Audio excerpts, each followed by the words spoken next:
Big TV యాజమాన్యానికి సంక్రాంతి శుభాకాంక్షలు. మరి ఈ సందర్భంలో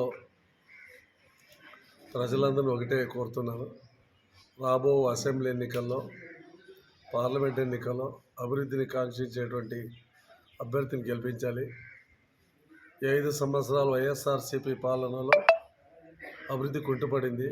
ఒక్క నయా పైసా కూడా అభివృద్ధి కార్యక్రమాలకి ఖర్చు పెట్టలేదు. ఈ ప్రభుత్వం పూర్తిగా ఫెయిల్యూర్ అయింది.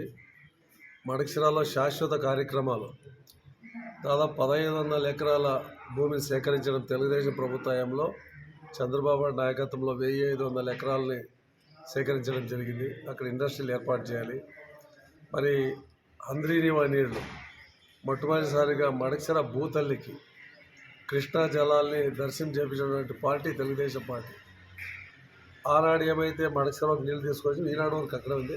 5 సంవత్సరాలు ఒక అడుగు ముందు కూడా నీళ్లు పోలేదు. మరి అదే కృష్ణా జలాలు అంద్రీనివా ద్వారా అగలి వరకు అమరావతి వరకు తీసుకోవాల్సిన అవసరం చాలా ఉంది. మరి ముఖ్యంగా ఫ్యాక్టరీలు పెద్ద ఎత్తున తీసుకుపోవాల్సిన అవసరం చాలా ఉంది. ఇవన్నీ శాశ్వతమైనటువంటి కార్యక్రమాలు కావాలంటే తెలుగుదేశం పార్టీ అధికారంలో అవసరం ఉంది. కాబట్టి భవిష్యత్తులో తెలుగుదేశం పార్టీని చంద్రబాబు నాయకత్వం బలపరచాలని కోరుతున్నాను.